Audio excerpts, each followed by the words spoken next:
Respected dear family members, my Pranaams to you. Today, all over the world, particularly in India, when the dawn broke out, majority of the people might have read the newspaper.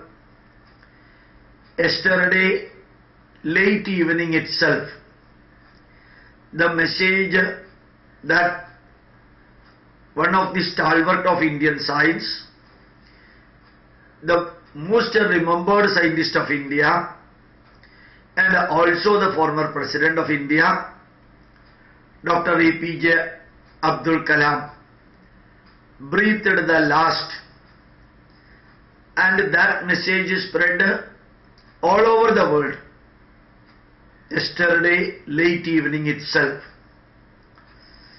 We all remember Dr. A.P.J.Abdulkalam, who always used to say, I am not a bachelor, I have got married with science, so my wife is science, it is always with me, she is always with me. He devoted every minute for science and technology.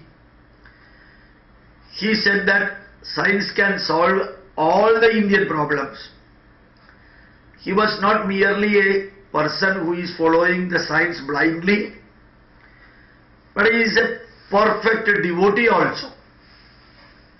He has gone to Satya Sai Baba and spent nearly 4-5 hours there, sat in front of him, participated in all the bhajans, and he has spent many times, hours together with the Mata Vardhanandamayi.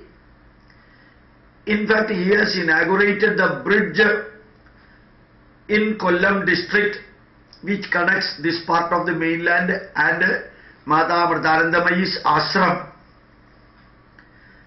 And the spirituality and science integrated in Dr. A.P.J.Abdulkalam.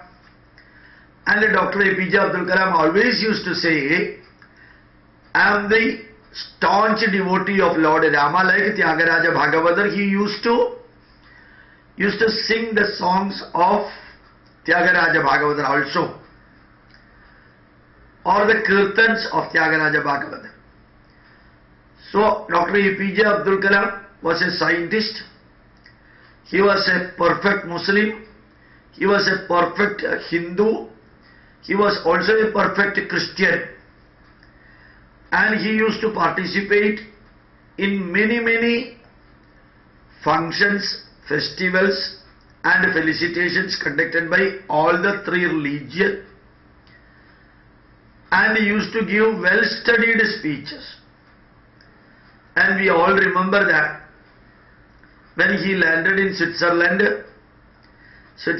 government declared that particular day every year will be celebrated as National Science Day of Switzerland. When he landed in Greek, the Greek Prime Minister welcomed him in the parliament in Sanskrit, and the reciprocation, Dr. A.P.J.Abdulkalam also gave his gratitude to the government and Prime Minister in Sanskrit itself.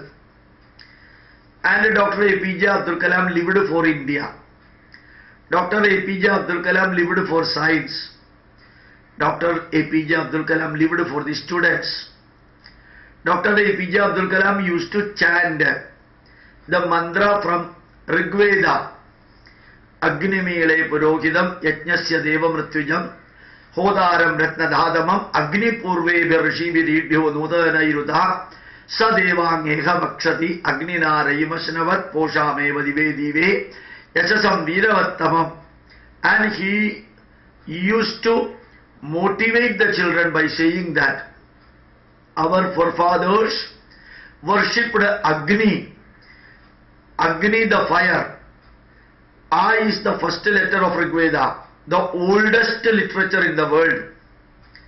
Agni is the first word in Rigveda. And he always appreciated, motivated, encouraged the students by saying that you should become fire and you should give light and heat to the people, particularly the suffering people. And his speech to the students given in Mata Mritanandamayi Mutt in Vallikava, Kalam district was something memorable. And definitely all other speeches are memorable.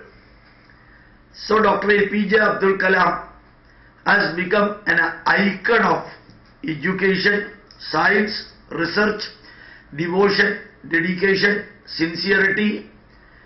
And when he was very old, few years back, he was bold enough to travel in the supersonic flight and landed in Delhi.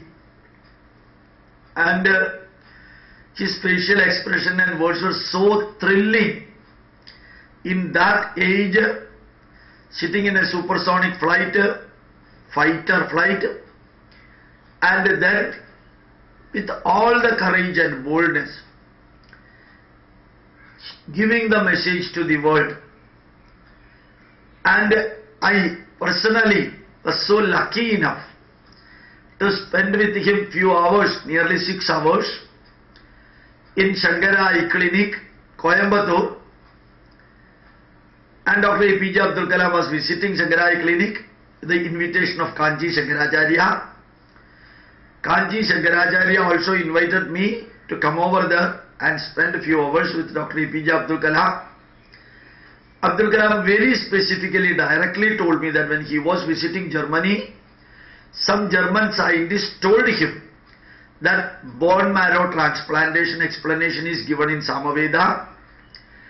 I should find out the Sanskrit quotings from Samaveda and it should be given to him.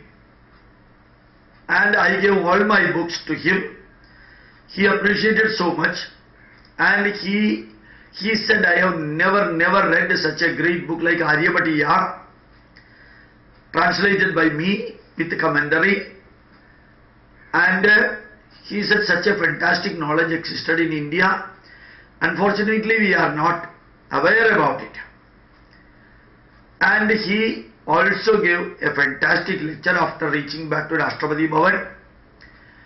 And I have put as forward in my book, Indian Scientific Heritage, for which I got a Shastra Ratna award also, as per his recommendation given by Kanchi Shankaracharya.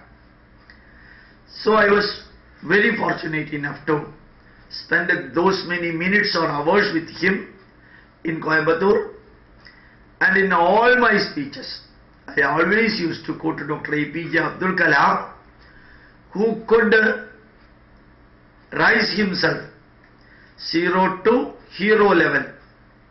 His speeches in Pennsylvania University on failure management that attracted the whole youth of America, which was telecasted through internet to 185 universities in America. And people remember what Dr. A.P.J. Abdul Kalam was and is.